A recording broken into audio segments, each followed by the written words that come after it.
الحمد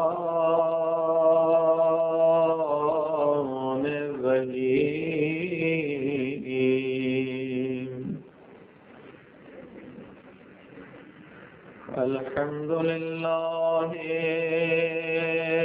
رب العالمين.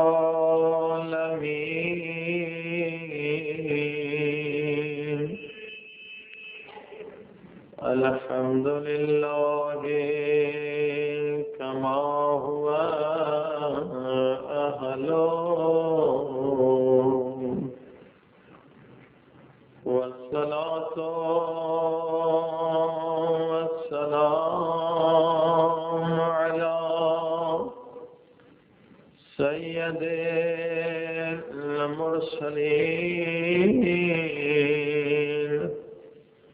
وخاتم النبيين أبي القاسم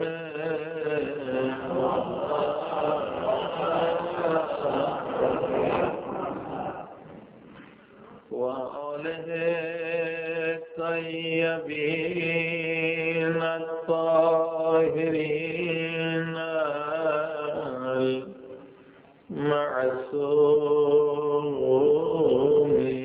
المعصومين.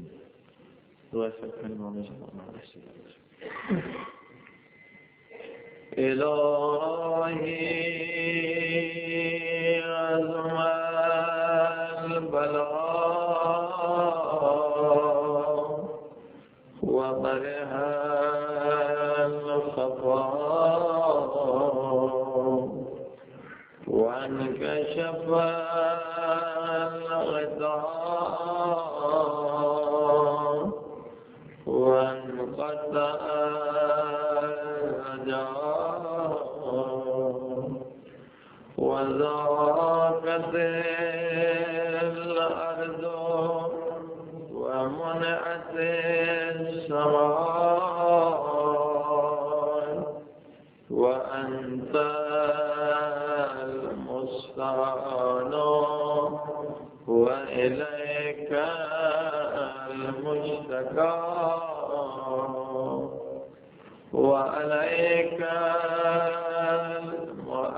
المؤول في شدة والرخاء. اللهم صل على محمد وآل محمد أولي الأمر الذين فرضت علينا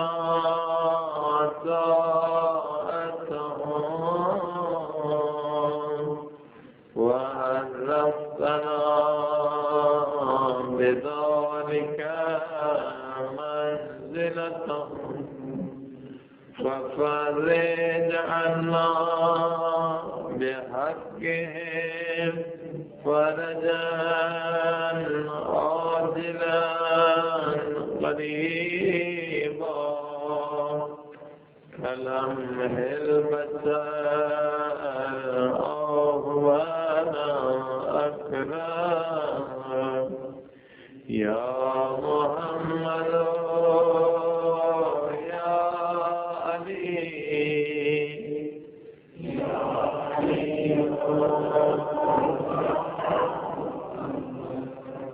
يا محمد يا علي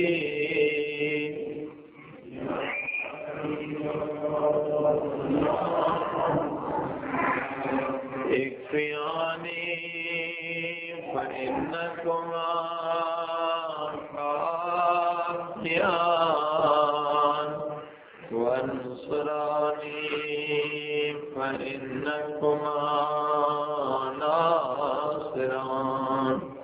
يا مولانا يا صاحب الزمان الغالي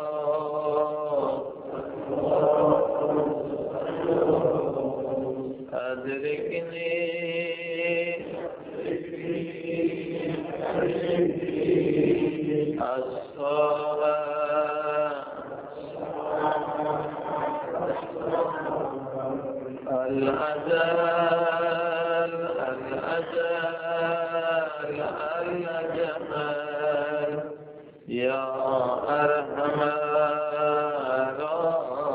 الراحمين بحق محمد وآله الطاهرين. صلى الله عليه وسلم.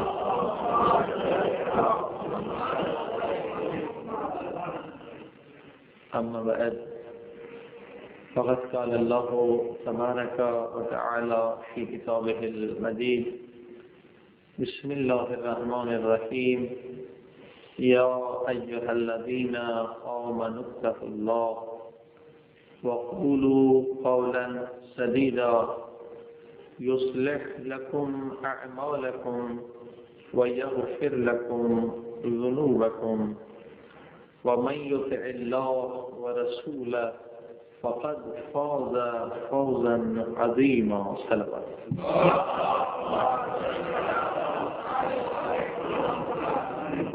سامعین، اللہ سبحانہ وتعالی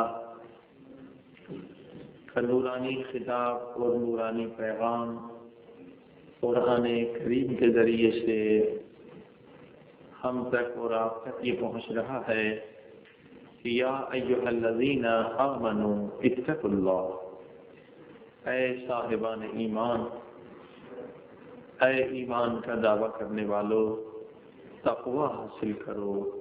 یہ تقوی وہ سرمایہ ہے جو نہ کبھی تم سے جدا ہونے والا ہے اور نہ ہی کبھی تم سے فنا ہونے والا ہے. یہ ابدی سرمایہ ہے. دیگر سرمایہ دولت ہے، درہم ہے، دینار ہے، اس کی طرف انسان خود بخود متوجہ ہے. لیکن یہ 1,24,000 انبیاء جو آئے ہیں اور 4 معصومین صلوات اللہ علیہ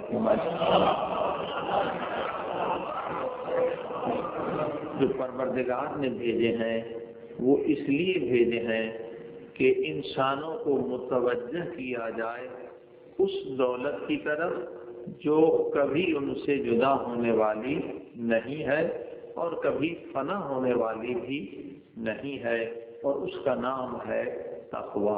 صلوات پہ محمد.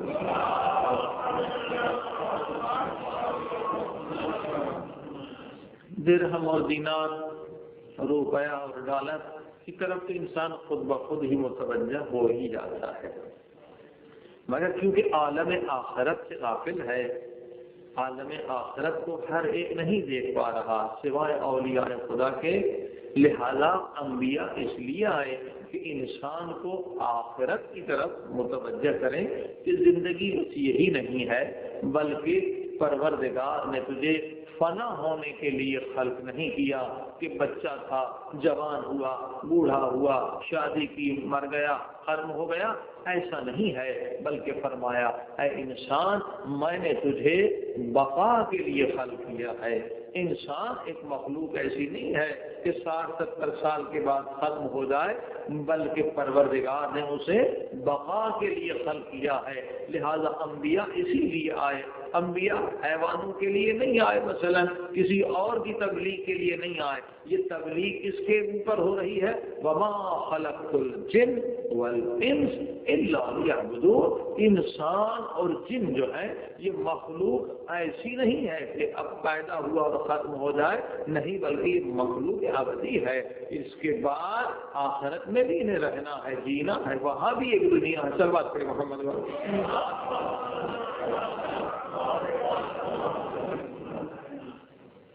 بلکہ دلائل تو بہت ہیں، لیکن عام انسان کو سمجھانے کے لیے اللہ سبحانہ و تعالیٰ نے کہ آخرت ہے اور آخرت کی زندگی ایک حقیقت ہے، ایک طولانی تر ابدی زندگی ہے. پروردگار نے انسان کو خواب عطا کیا. صلوات پڑھیں محمد والے. جیسے پہلے جب انسان پیدا ہوا تو اس کو خواب نہیں آتے تھے. جب شک کرنے لگا انسان آخرت کی زندگی میں تو اللہ سبحانہ و تعالیٰ نے خواب خلق کیے. اب یہ لوگ خواب دیکھنے لگے. جب پہلی مرتبہ انسان نے خواب دیکھا تو پریشان ہو گیا، اور انبیاء اس زمانے کے نبی کے پاس آئے تو سرکار اس زمانے کے نبی نے فرمایا اللہ کی نعمت ہے، کیونکہ تم شک کرتے تھے، لہذا اب یہ خواب کے ذریعے سے پروردگار تمہیں سمجھانا چاہتا ہے۔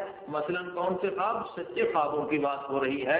مثلا ہم نے خواب دیکھا اور خواب میں ایک مرحوم کو دیکھا، ایک مردہ کو دیکھا، اور اس مردہ نے مثلا ہمیں خواب میں ایک بات کہی کہ بھائی اتنی رقم جو ہے میرے اوپر قرض ہے، وہ مہربانی کر کے آپ کسی کو دے دیں۔ اب ہم خواب سے بیدار ہوتے ہیں، پہلے ہمیں علم نہیں تھا، ہم جاتے ہیں اور جا کر پوچھتے ہیں ورثہ سے کہ کیا اتنی رقم ہے؟ وہ کہتے ہیں ہاں اتنی رقم ہے، اور یقین ہو جاتا ہے کہ یقیناً ایک حقیقت ہے عالم برزخ اور وہ دنیا کہ وہاں والا آ کے ہمیں ایک ایسی چیز کا ایک علم دیتا ہے جس کی بالکل ہمیں خبر نہیں۔ سلوات پہ محمد۔ اور ایسے خواب جو ہے ہر ایک بندہ کبھی نہ کبھی زندگی میں دیکھ ہی لیتا، شاید ہی کوئی ایسا آدمی ہو جس نے ایسا خواب نہ دیکھا ہو۔ اکثر لوگ آپ کو مل جائیں گے، مثلا روایتیں بہت ہیں، دوست ہمارے بہت ہیں جنہوں نے ایسے خواب دیکھے ہیں۔ اسی طرح سے مشہور واقعہ ہے کہ عالم دین انتقال فرما گئے، دیکھا دوسرے نے عالم برزخ میں بھی جنت ہے، کیونکہ سوال کیا گیا کہ بھئی جہنم اور جنت تو قیامت کے بعد ہے، جی مگر قرآن نے دوسری جنت اور جہنم کا بھی ذکر کیا ہے جو عالم برزخ میں، یعنی مرنے کے بعد سے لے کر قیامت تک بھی انسان یا جنت میں ہوگا یا جہنم میں ہوگا۔ کہ سرکار حضرت محمد مصطفیٰ صلی اللہ علیہ وسلم فدا یہ فرماتے ہیں کہ مرنے کے بعد تم جنت کے بہشتوں باغوں میں سے ایک باغ میں جاؤ گے یا جہنم کے گڑھوں میں سے کسی گڑھے میں گر جاؤ گے۔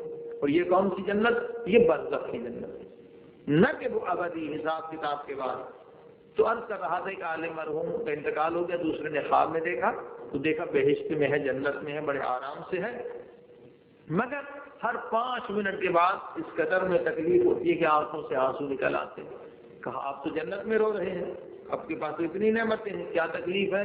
تو انہوں نے چادر ہٹائی، چادر جو ہٹائی تو کیا دیکھا کہ ان کے پاؤں کے قریب ایک خطرناک اژدہا یا سانپ بیٹھا ہوا، اور وہ ہر 5 منٹ کے بعد انہیں جب کاٹتا ہے تو ان کا بدن پورا لرز جاتا ہے، ان کی آنکھوں سے آنسو آتے ہیں۔ کہا یہ سانپ کیوں اللہ نے یہ عذاب تم پر مسلط کیا ہے؟ کہا ایسی بات نہ کہو، یہ گناہ ہے، یہ عذاب اللہ نے نہیں مسلط کیا بلکہ یہ میرے ایک گناہ کا نتیجہ ہے۔ یہاں جو بھی عذاب ہوتے ہیں یہ ہم خود اس دنیا سے بھیجتے ہیں، خدا راحمین ہے، وہ ارحم الراحمین ہے، یہ عذاب خود ہم بناتے ہیں۔ کہا کیا عمل ہے؟ کہا ایک موچی جو ہمارے شہر کا ہے، فلاں موچی نام بھی لیا، اس سے میں نے جوتا بنوایا تھا اور اس کو رقم نہیں دی، بھول گیا، غفلت کی، یہ اس مظلوم کا حق کیونکہ میں نے کھا لیا، اور خدا کیونکہ عادل ہے، خدا اپنے گناہ تو سب بخشنے والا ہے، لیکن اگر میں نے کسی کا حق کھایا ہے تو خدا کیسے بخشے گا؟ صلوات بھی محمد عزیزان کرام۔ اسی لیے شب قدر میں بار بار کہا تھا کہ خدا نے آپ کے گناہ بخش دیے، انشاءاللہ خدا نے ہم سب کے گناہ بخش دیے، کیونکہ آپ نے اعمال کیے، دعائیں کی، انشاءاللہ امید رکھیے کہ مزید خدا توبہ صحیح کرنے کی توفیق دے۔ مگر حقوق العباد، اگر لوگوں کا کوئی حق ہماری گردن پر ہے تو یاد کر کے اسے ادا کریے۔ اگر کسی کی غیبت کی ہے، کسی کو مارا ہے، کسی کو برا بھلا کہا ہے، کسی کی غیبت کی ہے، اس سے پہلے کہ وہ مر جائے یا ہم مر جائیں اس سے معافی طلب کر لیں، تاکہ ورنہ مسئلہ بہت مشکل ہے۔ اب وہ جناب صبح کو دوسرے شخص جنہوں نے خواب میں عالم کو دیکھا بیدار ہوتے ہیں اور جاتے ہیں اور جا کے اس موچی سے پوچھتے ہیں۔ موچی نے کہا آپ کو کیسے پتا؟ اس چیز کا علم یا مجھے ہے یا اس مرنے والے کو ہے یا خدا کو ہے۔ صلوات پڑھیے محمد۔ کوئی تیسرا انسان جانتا ہی نہیں ہے وہ مرحوم جانتا ہے یا ہم جانتے ہیں؟ اسی لیے جب مرحوم مر گیا تو ہم گئے اس کے بیٹے کے ہاں کہ بھائی میرے بارے میں کچھ وصیت میں لکھا؟ کہا نہیں لکھا، تو ہم نے کچھ کہا نہیں، ہم واپس آ گئے، مگر ہمیں دکھ ہوا کہ یہ عالم دین نے کیا کیا کہ جناب ایک ہمارا حق اس کی گردن پر تھا اور انہوں نے وصیت میں نہیں لکھا۔ یاد رکھیے عزیزان گرامی، آپ بھی پردیس میں ہیں، وصیت کا لکھنا واجب ہے، جس طرح نماز پڑھنا واجب ہے۔ اگر کسی نے وصیت نہیں لکھی ہے تو وصیت لکھ لیں، ورنہ بہت بڑا عذاب بھی ہو سکتا ہے۔ صرف وصیت نہ لکھنے کی وجہ سے لوگ عذاب میں مبتلا ہو سکتے ہیں۔ حالانکہ 5 منٹ کا کام ہے کہ آپ وصیت لکھ لیں کہ آپ نے کس سے کتنا پیسہ لیا ہے، اس کو کتنا پیسہ دینا ہے، آپ کی کتنے سال کی نماز قضا ہے، آپ کے کتنے روزے ہیں، آپ نے کسی کو مثلا تکلیف دی ہے۔ اسی طریقے سے اگر آپ اس وقت ممکن نہیں ہے اپنی اولاد کو وصیت کریں کہ یہ مجھ سے خطا ہو گئی، اس سے جا کے معافی طلب کی جائے، آپ نے حج نہیں کیا، وصیت لکھنا واجب ہے۔ یہ 5-10 منٹ کا کام ہے، لیکن ہم کس قدر غافل ہیں کہ ہم وصیت نہیں لکھ پاتے۔ بڑی بڑی موٹی کتابیں لکھتے ہیں، دوستوں کو خط لکھتے ہیں، کیا کچھ نہیں کرتے۔ آفس میں دفتر میں سارا دن لکھتے ہماری انگلیاں تھک جاتی ہیں۔ وصیت کا کام کیا صرف ایک صفحہ لکھنا ہے، اس لیے کہ ہمیں مرنے کا ارادہ ہی نہیں ہے، وصیت کیوں لکھے؟ سر آواز پہ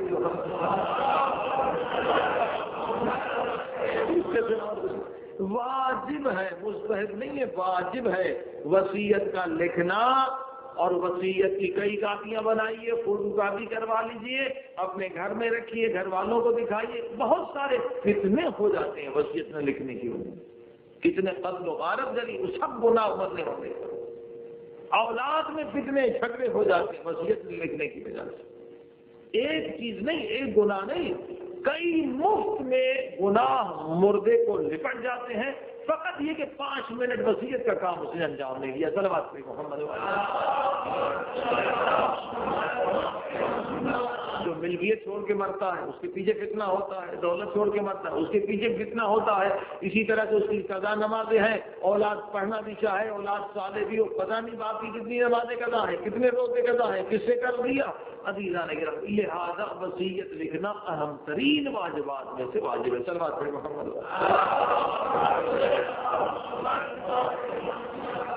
ہر بالغ کو لکھنا، بالغ جیسے آپ ہو گئے وصیت لکھنا واجب۔ بچہ ہے مثلا بالغ ہے، کسی کی کاپی اٹھا لی، قلم اٹھا لیا، وصیت میں لکھ دی، تو قلم کا کیا کوئی حیثیت نہیں ہے۔ باپ مرحوم جب بچہ ہو جائے تو ماں باپ سب کچھ کر سکتے ہیں، اب جا کے اس کو دے دیں گے، وہ سزا سے بچ جائے۔ لہذا مفت میں خواہ مخواہ کئی عذابوں میں بندے مبتلا ہو جاتے ہیں، صرف یہ کہ وصیت نہیں لکھتے۔ صلوات پڑھ محمد علیہ۔ تو انہوں نے فرمایا موسی نے کہ ہم گئے اور کہا، مگر بیٹے نے کہا ہم نہیں جانتے۔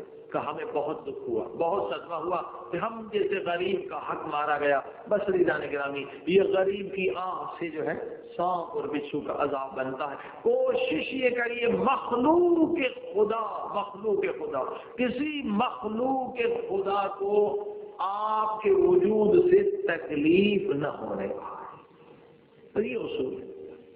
انسان تو بڑی بات ہے، کوئی مخلوق خدا، کوئی چھوٹی سی مخلوق بھی، اسے بھی آپ کے ذریعے سے تکلیف نہ ہونے پائے۔ مخلوق خدا کی بات ہے، انسان تو بہت بڑی بات ہے، حیوان ہے، بے زبان ہے، کسی کو آپ کی وجہ سے تکلیف نہ ہونے پائے۔ لیکن ہم کس قدر اپنے نفع لالچ میں مخلوق خدا کا خیال نہیں کرتے۔ ہم مولا علی کے ماننے والے ہیں، میرے مولا علی کیا نورانی جملہ فرماتے ہیں، فرماتے اگر کوئی مجھے پوری کائنات کی حکومت دے دے، فقط ایک کام کا مطالبہ کر لے، پوری کائنات کی حکومت مل جائے، ایک کام کا مطالبہ کرے، وہ کیا کہ بے گناہ ناحق چونٹی کے منہ سے ایک دانہ آپ چھین۔ اب چونٹی کیا ہے، چونٹی کے منہ سے ہم تو خواہ مخواہ بھی ایک جو بیچارے بے ضرر جانور ہوتے انہیں مارتے رہتے، ایسا نہیں کرنا چاہیے۔ جس حیوان سے آپ کی جان کو خطرہ نہیں ہے، آپ کو اذیت نہیں دیتا، تکلیف نہیں دیتا، خامخواہ اسے مارنا کوئی اچھا فعل نہیں ہے، گناہ ہے، مخلوق خدا ہے وہ بھی عزیزان گرامی، لہذا مخلوق خدا کو اذیت نہ دیں، تکلیف نہ دیں، یہ چیز اللہ کو بہت پسند ہے۔ صلوات پڑھیں محمد وعلیہ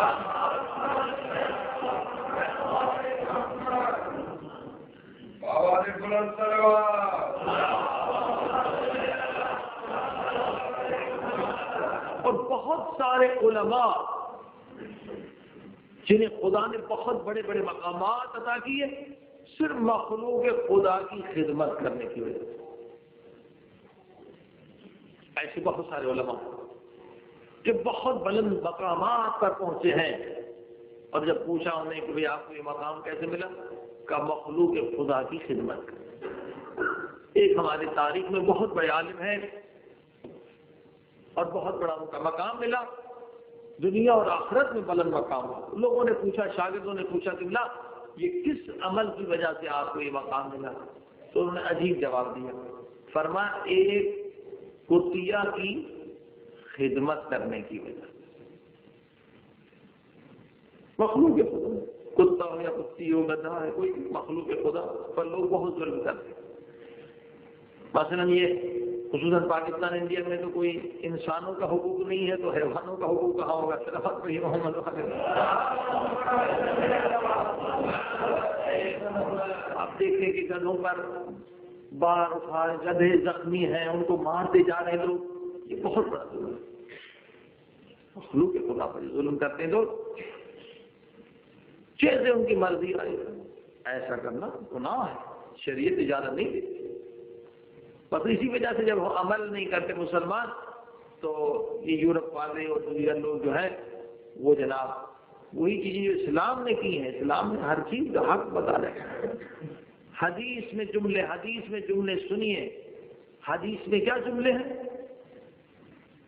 جس رسول خدا کا ہم کلمہ پڑھنے والے وہ کیا فرماتے تمہیں حق نہیں ہے کہ بلی جو تمہارے گھر میں آئے اسے بھی ڈرا کر بھگاؤ۔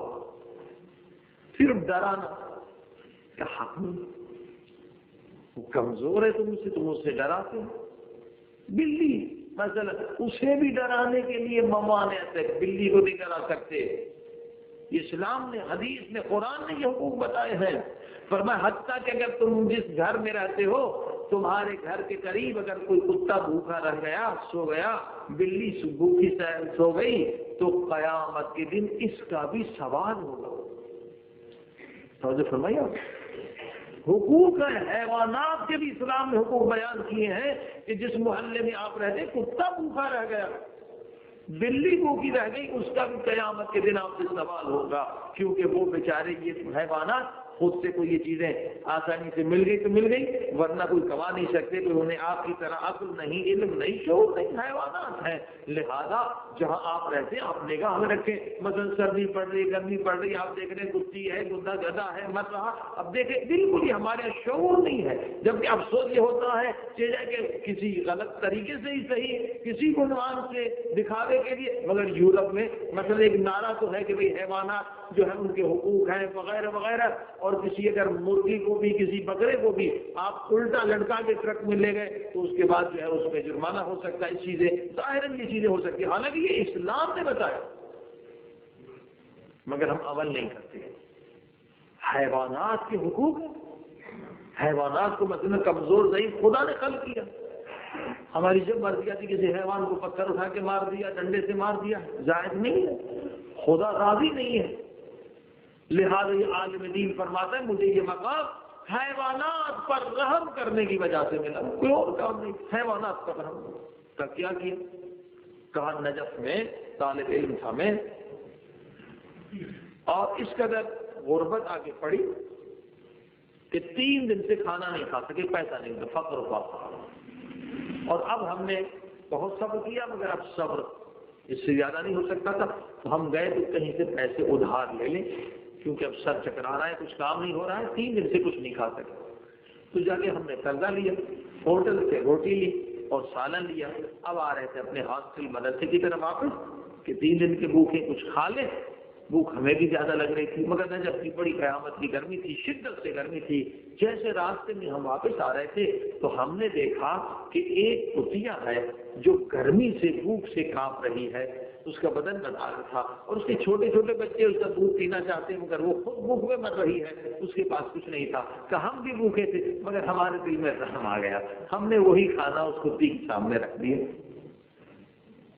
اور اس نے خوب آرام سے کھا لیا، سارا کھانا کھا لیا جو ہم قرضے پہ پیسہ لائے تھے۔ 3 دن سے ہم بھی فاقوں میں تھے لیکن ہم نے کچھ نہیں کھایا، سب کتیا کو کھلا دیا۔ اب حکم ہے نا، کتا یا کتی اگر زبان لگا دے تو برتن ایسے پاک نہیں ہوتے، خاص سے پاک ہوتے ہیں، شرعی اعتبار سے ہم نے برتنوں کو پاک کیا، پھر سو گئے۔ کہا اب جو اٹھے تو ہماری قسمت بھی بدل گئی۔ دیکھیے یہ چھوٹا سا عمل حیوان پر رحم کرنے کی وجہ سے، کہ حیوان بھی مخلوق خدا، مخلوق خدا پر ظلم کرنا بہت بڑا گناہ ہے اور اس پر رحم کرنا بہترین عبادت ہے۔ فرمایا اب تو ہماری حالت ہی بدل گئی، ہماری حالت ہی بدل گئی۔ اب جب ہم اٹھے تو ہم نے دیکھا کہ ہم کچھ اور ہیں، جو پڑھتے ہیں فوراً یاد ہو جاتا ہے، اور جب نماز کے لیے آتے تو نماز کی ہماری کیفیت ہی کچھ اور ہے، نماز میں ہمیں لذت ملتی ہے، دعا میں ہمیں لذت ملتی ہے۔ کچھ تو محسوس ہوا کہ یہ اتنی بڑی تبدیلی آئی ہے، یقیناً یہ کوئی عمل ہے، مگر پھر بھی متوجہ ہم نہیں ہوئے کہ کس عمل کی وجہ سے ہمارے اندر یہ تبدیلی آئی۔ کہا کچھ مہینے بعد کیا ہوا، ہمارے شہر سے کوئی آدمی آیا اور بہت سارے کاغذات لے کر آیا، ہماری تلاش کر رہا تھا۔ ہم نے کہا بھائی کیا بات ہے، ہمیں کیوں تلاش کر رہے ہو؟ کہا بات یہ ہے کہ آپ کے شہر کا جو سب سے بڑا امیر آدمی تھا وہ مر گیا، اس کی اولاد کچھ نہیں تھی، بہت بڑی زمینیں تھیں، بہت جاگیر، بہت جائیداد، اور انہوں نے مرتے وقت وصیت یہ کی کہ یہ ساری ملکیت جو ہے آپ کے حوالے کی جائے۔ کہا ہم نے پوچھا وہ کب مرا، کس دن مرا؟ تو انہوں نے جو دن بتایا اور وقت بتایا، وہ دن اور وقت وہی تھا جب ہم کتیا کو کھانا کھلا رہے تھے۔ صلوات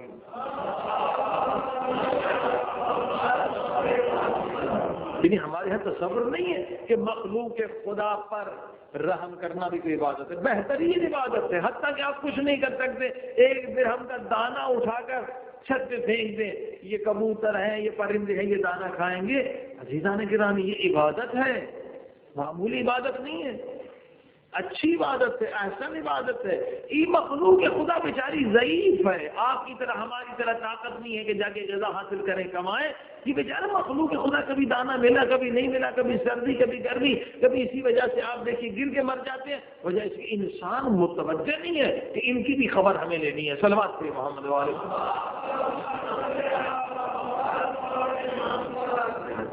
یہ بہترین عبادت، آسان عبادت۔ اسی لیے علماء فرماتے ہیں کہ کوئی دن تمہارا گزرنے نہ پائے ایسے کہ تمہارے وجود سے کسی کو فائدہ نہ ملے، کہ کسی نے سرکار حضرت محمد مصطفیٰ صلی اللہ علیہ وسلم سے سوال کیا گیا کہ افضل ترین انسان کون ہے، بہترین انسان کون ہے؟ فرمایا بہترین انسان وہ ہے جس کے وجود سے مخلوق خدا کو زیادہ فائدہ ملے۔ اگر آپ کے وجود سے مخلوق خدا کو زیادہ فائدہ مل رہا ہے، آپ بہترین انسان۔ اگر ہمارے وجود سے کسی بشر کو فائدہ نہیں مل رہا، صرف ہم اپنی فکر میں، آج جو خود غرضی کی زمانہ ہے یہی ہے کہ ہر آدمی کو بس اپنا فکر ہے، اپنے زیادہ سے زیادہ بچوں کا، خاندان کا۔ یہ خود غرضی ہے، اسلام اس سے بلند ہے۔ فرمایا بہترین افضل ترین انسان وہ ہے جس کے وجود سے زیادہ لوگوں کو فائدہ مل رہا، زیادہ مخلوق کو فائدہ مل رہا۔ لہذا علماء فرماتے ہیں دیکھیے درخت ہے، درخت اس کے وجود سے بھی فیض ملتا ہے۔ درخت سایہ دیتا ہے، درخت آکسیجن دیتا ہے جو ہم لیتے ہیں سانس لیتے وقت، درخت ہم جو کاربن ڈائی آکسائڈ نکالتے ہیں وہ کھا لیتا ہے، فضا کو پاک کرتا ہے۔ لیکن درخت جو ہے اس کا بھی کام ہے، یہ بھی اس قدر یعنی انسان سے پست ہے، انسان کے بعد حیوان ہے، حیوان کے بعد یہ درخت، یعنی یہ پست ہونے کے باوجود بھی اپنے وجود سے کسی کو فائدہ دے رہا ہے۔ خیر اب فرمایا اگر آپ خود کو انسان کہلاتے ہیں، اگر آپ کے وجود سے کسی کو فائدہ نہیں ہے تو آپ سے تو یہ درخت بہتر۔ واقعی یہ ہم نے سوچا نہیں، کہ آج کا دن ہمارا گزر گیا، آیا کسی وجود کو، کسی انسان کو، کسی کو ہم سے فیض ملا، فائدہ ملا، چاہے 1 درہم کا بھی ملا، کسی فقیر کو 1 درہم دے دو۔ صدقہ خود دیکھیے کس قدر عظیم عبادت ہے کہ فرمایا کہ اپنے دن کا آغاز صدقے سے کرو، اس دن جتنی مصیبتیں آنے والی ہوں گی اس سے بچو۔ رات کا آغاز بھی صدقے سے کرو، 1 ڈبہ بنا لو گھر میں، کوئی مشکل کام نہیں، 1 درہم۔ جب کہ اگر ایکسیڈنٹ ہو گیا، کوئی مصیبت آ گئی، بیماری آ گئی، تو ہزاروں کیا لاکھوں درہم خرچ ہو جاتے ہیں، مگر یہی 1 درہم جو ہے بندہ نہیں دے پاتا، اور پھر وہ مصیبتیں بھی برداشت کرتا ہے اور اس کا پیسہ بھی ضائع ہوتا ہے۔ سر بات کریں محمد تو کہنے کا مقصد یہ کہ ہمارے وجود سے کسی کو فائدہ ملنا چاہیے۔ فرمایا اگر ہم نے کسی کو فائدہ نہیں دیا تو اب فرماتے علماء کہ محلے میں باہر نکلو، گھر سے باہر نکلو، دیکھو کوئی کتا بھوکا ہے، کوئی بلی بھوکی ہے، اور اس سے عمر بڑھتی ہے، عمر میں اضافہ ہوتا ہے۔ مخلوق خدا کی دعاؤں سے نہ فقط مصیبتوں میں انسان کو فائدہ ملتا ہے، مصیبتیں نہیں آتی، بلکہ یہ مخلوق خدا کی خدمت کرنے کی وجہ سے کیا ہوتا ہے، انسان کی عمر میں بھی اضافہ ہوتا ہے، کیونکہ آپ کے وجود سے فیض مل رہا ہے۔ اگر آپ مر گئے، مثلا 10 یتیموں کو آپ پال رہے ہیں، 20 یتیموں کو پال رہے ہیں، تو یہ خود عمل جو ہے ایسا نورانی عمل ہے کہ ان غریبوں، ان یتیموں کی دعاؤں سے خدا نہیں چاہتا کہ یہ فیض قطع ہو جائے، لہذا جس قدر ممکن ہے خدا آپ کی عمر میں اضافہ کرتا رہتا ہے۔ چل بات کریے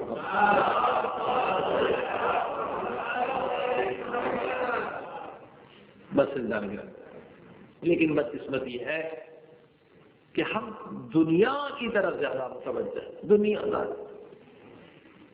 ہمارا حال یہی ہے، اس طرح سے حضرت علامہ نراقی نے بہت خوب مثال دی ہے کہ ایک آدمی کنویں میں لٹک رہا ہے، رسی کے ساتھ کنویں میں لٹک رہا اور نیچے دیکھ رہا ہے ایک بہت بڑا سانپ اژدہا منہ کھولے اس کے انتظار میں کہ یہ کب آئے میرا شکار، اور اوپر سے 2 چوہے ہیں جو اس رسی کو کاٹ رہے ہیں، مگر یہ آدمی جو رسی میں لٹکا ہوا ہے نیچے اژدہا دیکھ رہا ہے، اوپر دیکھ رہا ہے 2 چوہے ہیں رسی کو کاٹ رہے ہیں، جیسے رسی کٹی کہاں جاؤں گا، اس اژدہا کے منہ میں۔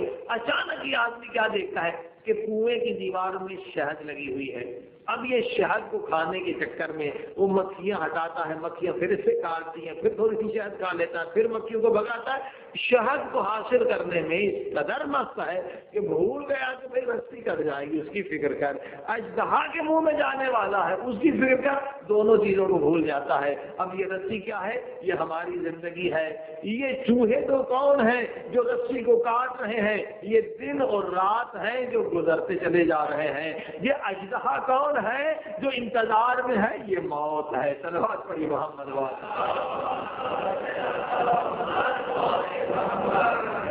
موت کا اژدہا منہ کھولے ہوئے انتظار کر، کون بچا ہے، کس نے بچنا ہے، ہر ایک کو جانا ہے، مگر کس قدر یہ انسان واقعی غافل، کس قدر ہم غافل ہیں کہ دنیا داری میں اس قدر ہم غرق ہو جاتے ہیں، اس قدر غرق ہو جاتے ہیں کہ الامان الحقیر اور آخرت کو بالکل بھول جاتے ہیں کہ ہمیں مرنا بھی ہے۔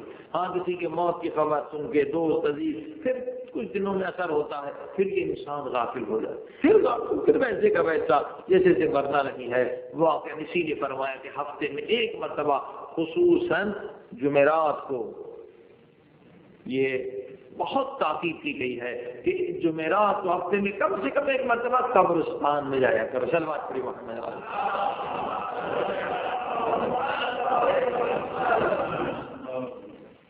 اس کے بہت فوائد ہیں، اور یہ ہم نے دنیا میں کہیں نہیں دیکھا کہ قبرستان میں اس قدر رش ہوتا اور لوگ جمعرات کو یہی عصر کے وقت جاتے ہوں۔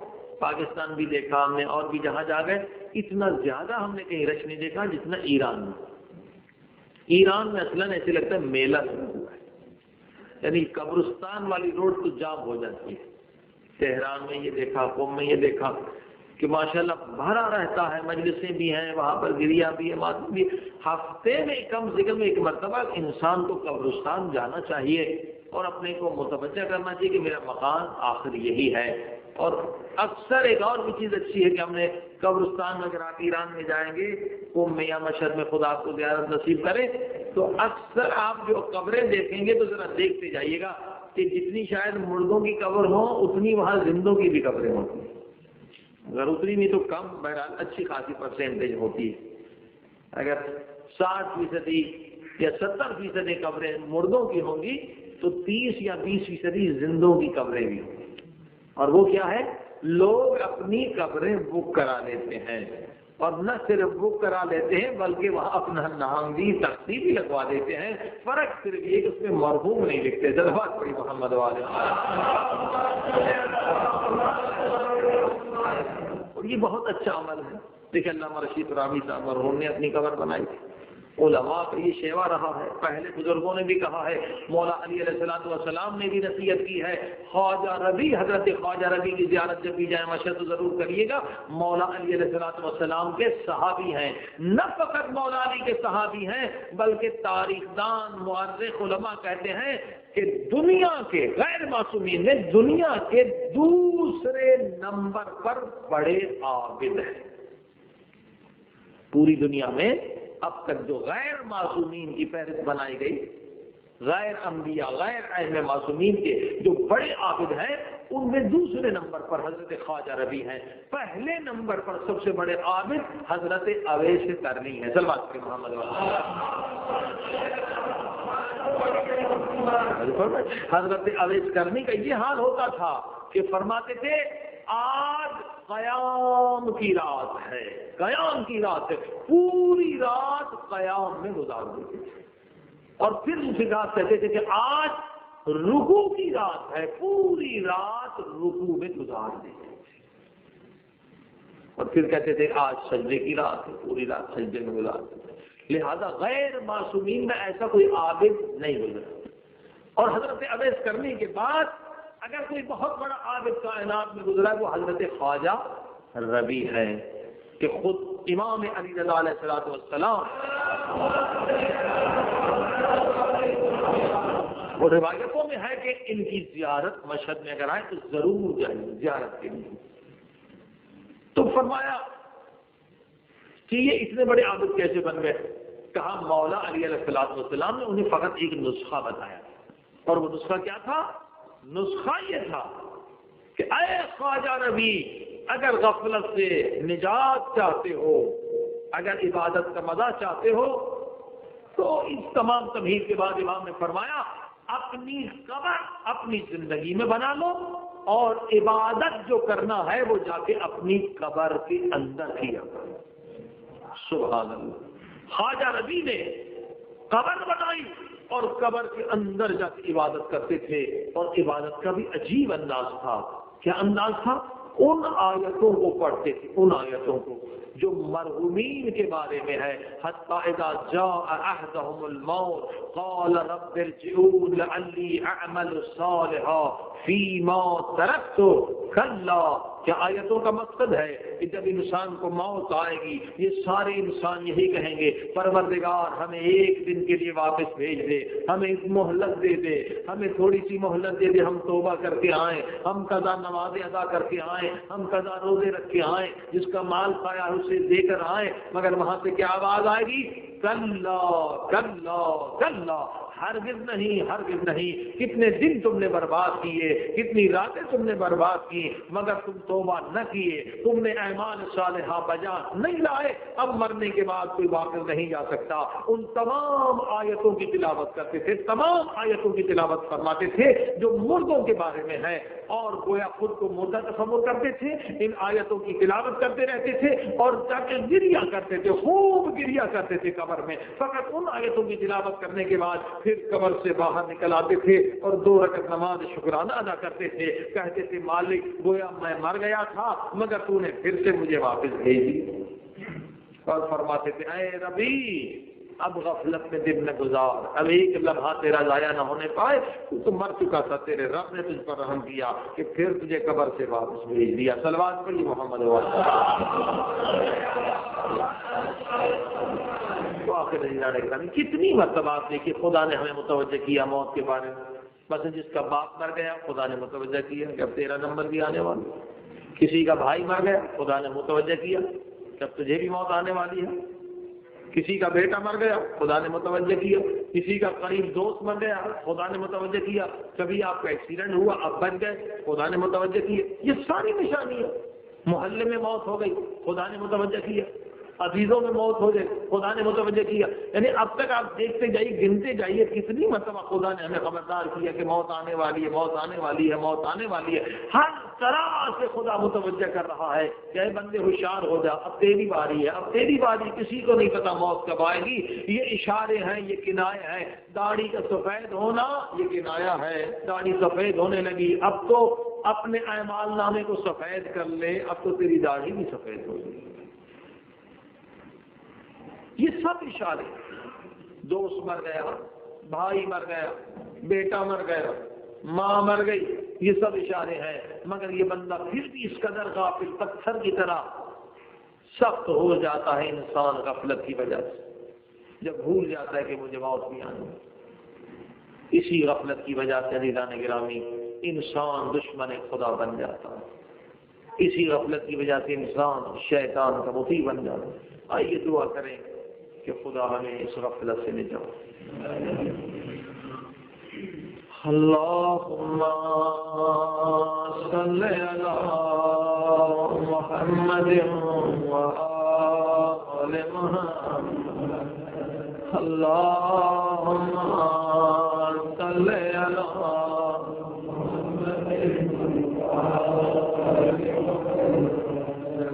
اللہم صلی علی محمد وآل محمد، یا اللہ یا اللہ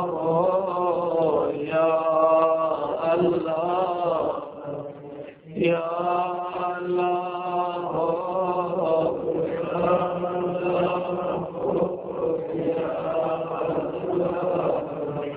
یا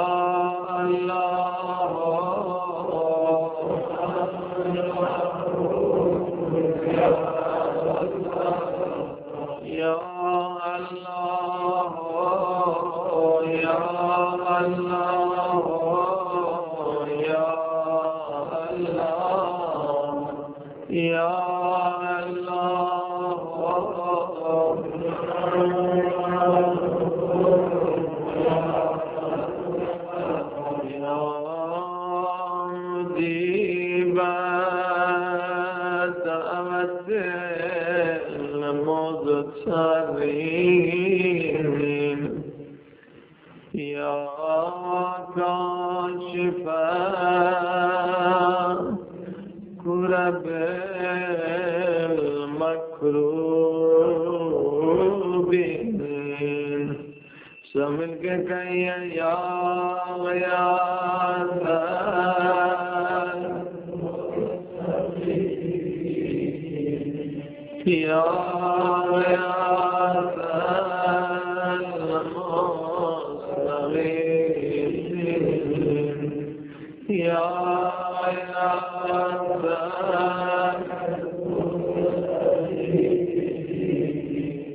فریاد کرنے والوں کی فریاد سننے والے میرے اللہ،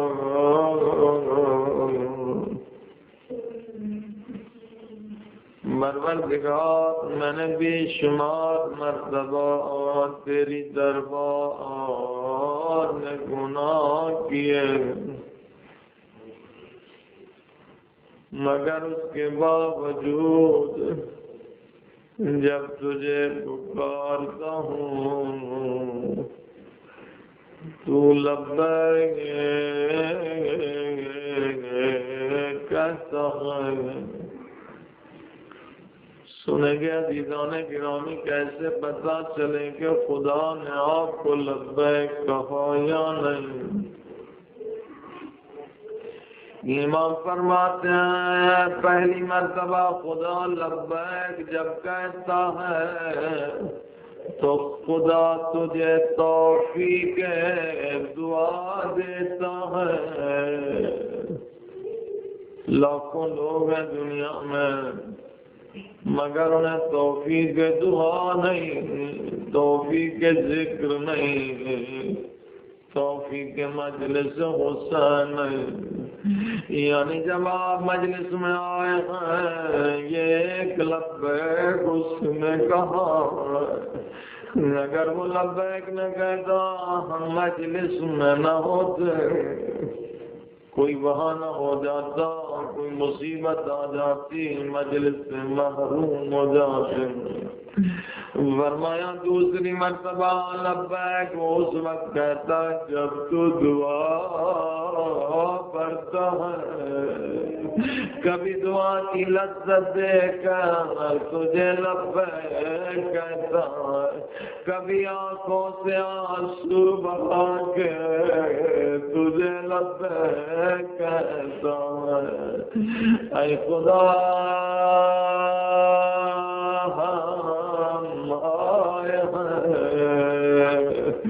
پہلی مرتبہ تو نے لبیک کہا کہ آئے ہیں، اب دوسری مرتبہ لبیک کہہ دے تاکہ ہماری آنکھوں سے آنسو بھی نکل آئے۔ سب مل کے کہیے یا غفار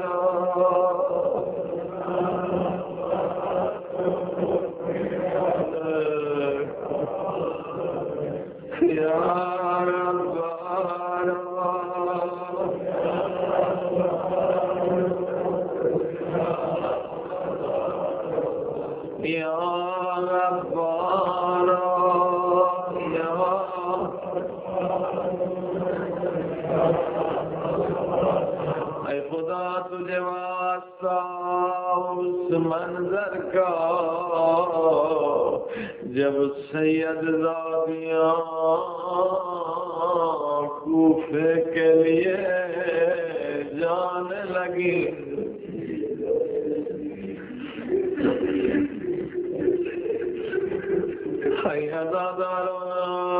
بغیر اونٹوں بغیر پلانوں کہ اونٹ لائے گئے، سنیں گے کس طرح سے سید زادیاں سوار ہوئی جناب زینب آگے بڑھی، ام رباب کو اونٹ پہ بٹھایا، جناب زینب عباس بن کے ہر ایک کی حفاظت کر رہی تھی، اکبر کی ماں کو بٹھایا، رقیہ کو بٹھایا، جب ساری بیویوں کو جناب زینب بٹھا لیے اب تنہا رہ گئی۔ ایک مرتبہ مقتل کی طرف منہ کیا ہوگا،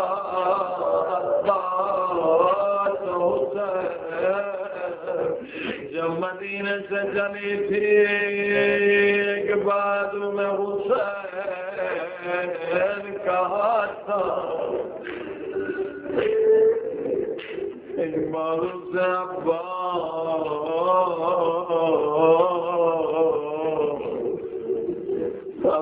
حسین احترام زینب میں آئے تھے، زینب کو سوال کرانے، مجھے نہیں معلوم شاید مدینے میں بھی زینب نے کہا ہو اے حسین میری جان تجھ پہ فدا، مجھے سوار کرنے کی زحمت نہ کرے، کیونکہ ایک منزل آئے کہ مجھے خود سوار ہونا پڑے گا، لہذا مجھے خود سے سوار ہونے دیجیے۔ ممکن ہے عباس و حسین اٹھ گئے مگر سجاد آگے بڑھے، بھی امام کربلا میں بھی آپ کا ساتھی ہوں، اور کوفے اور شام میں بھی ساتھ ہوں۔ اے خدا تجھے زینب کی غربت کا واسطہ شامل کے گئی ہے یا غفار،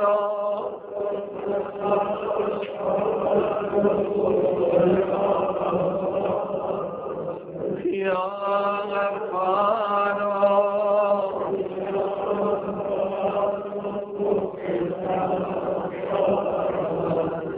یا غفار۔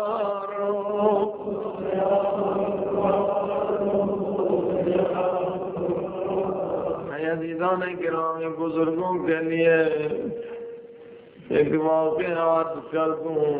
چند راتیں رہ گئی ہیں رمضان کی، اے خدا ان راتوں میں ہمت دے۔ اب تک جو گناہ ہم نے پاک نہیں کیے، جن گناہوں سے ہم نے توبہ نہیں کی، ان راتوں میں توفیق دے ان گناہوں پہ گریہ کرے، ان آنسوؤں کے ذریعے سے گناہوں کی غلاظت کو صاف کرے۔ ایک 60-70 برس کا بوڑھا انسان صبح کو اٹھا، آئینے میں جا کے اپنی صورت کو دیکھا جتنے بال ہیں سر کے سارے سفید ہیں، داڑھی کے جتنے بال ہیں سارے سفید ہیں۔ پہلے بھی دیکھتا تھا، ہر روز چہرے کو دیکھتا تھا میرے بال سفید، مگر جب وہ ہدایت دینا چاہے، توفیق دینا چاہے، وہی چیز جو ہر بار دیکھتے ہیں، مگر ادھر سے توفیق آئے صورت بدل جاتی ہے، فکر بدل جاتی، خدا سے بخشنا چاہتا۔ جیسے آئینے میں صورت دیکھ رہا تھا، اچانک دل میں خیال آیا، اے بدبخت، میرے سارے بال تو سفید ہو گئے، مگر تیرا اعمال نامہ گناہوں سے سیاہ ہے۔ یہ بال خدا اس لیے سفید کرتا، اب تو اعمال نامے کو سفید کر دے۔ یہ بھی خدا کا پیغام ہے، اے لوگوں جن کی داڑھی سفید ہے، اس پیغام کو سمجھ لو، جن کے سر کے بال سفید ہو رہے ہیں، اس پیغام کو سن لو۔ خدا یہ اشارہ دے رہا ہے، اب تو کمر تک، اب تو گردن تک قبر میں اندر ہے، تیرے سر کے بال سفید ہے، مگر اعمال نامہ تو نے سفید نہیں کیا۔ ہائے، رات کا وقت تھا، اس بندے نے مصلی عبادت بچھایا، آسمان کے نیچے کاغذ قلم لے کے بیٹھ گیا۔ جب سے بالغ ہوا تھا ان گناہوں کو لکھنے لگا، آنکھوں کے گناہ، زبان کے گناہ، میرے ہاتھوں کے گناہ، ایک گناہ کو رو رو کے بخشوانے لگا، کبھی چیخنے لگا، کبھی چلانے لگا، کبھی اپنا چہرہ دیوار پہ رکھ کے روتا تھا، کبھی سجدے میں جا کے روتا تھا۔ اس نے اپنے گھر میں اپنے لیے قیامت بپا کر دی۔ 2 بجے کا وقت ہونے لگا، مگر یہ چیخے جا رہا، چلائے جا رہا۔ اس کے محلے والے پریشان، محلے میں رہنے والا کئی سالوں سے اسے جانتا تھا، آگے اس کا دروازہ کھٹکھٹایا، بتا اس پر کیا مصیبت آئی، کیوں چیخ رہے ہو، کیوں چلا رہے ہو؟ اس نے کہا بھائی میں اپنے گناہوں کی معافی مانگ رہا ہوں، آج خدا نے مجھے توفیق دی ہے، آج میں بیدار ہوا ہوں۔ محلے والا بچپن سے اسے جانتا تھا، کہنے لگا جو تیرے میں گناہ جانتا ہوں وہ خدا کبھی نہیں بخشے گا۔ گویا اس کے اوپر ایک اور تیر چل گیا اور تڑپنے لگا، رو کے کہنے لگا اے خدا،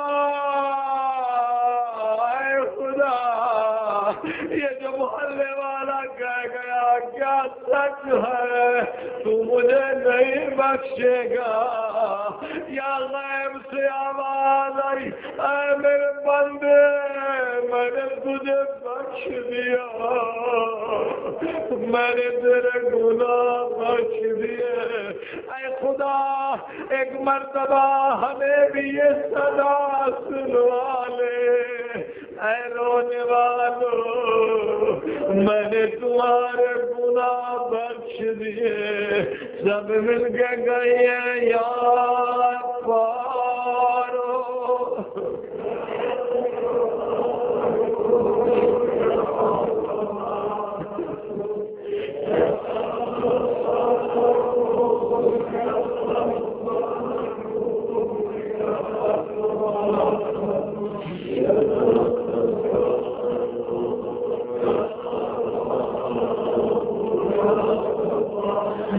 خدا تجھے واسطہ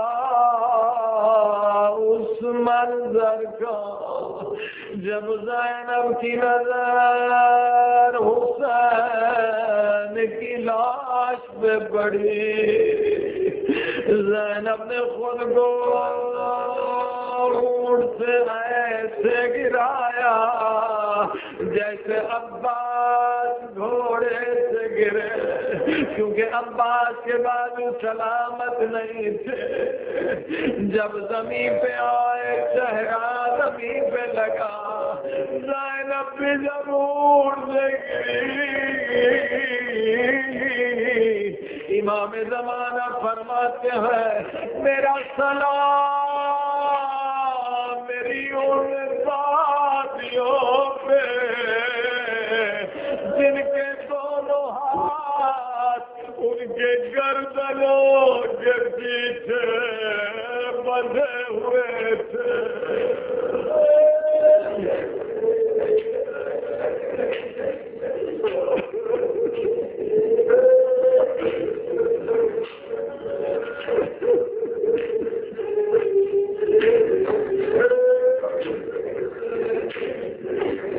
میرے اللہ تجھے زینب و عباس کا واسطہ پروردگار دنیا بھر کے مومنینوں کے گناہ بخش دے میرے اللہ، مومنین و مومنات کے صدقے میں میرے اللہ ہم سب کے گناہ بخش دے،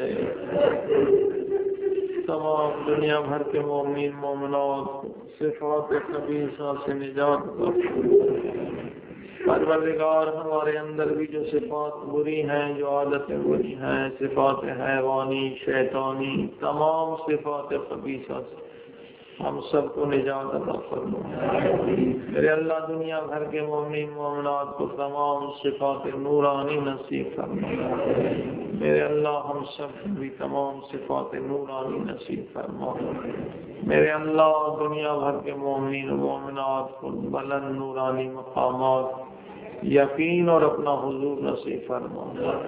ہم گنہگاروں کو بھی یہ نورانی مقامات، یقین اور اپنا حضور نصیب فرما۔ پروردگار دنیا بھر کے مومنین و مومنات کو زیارت امام زمانہ نصیب فرما۔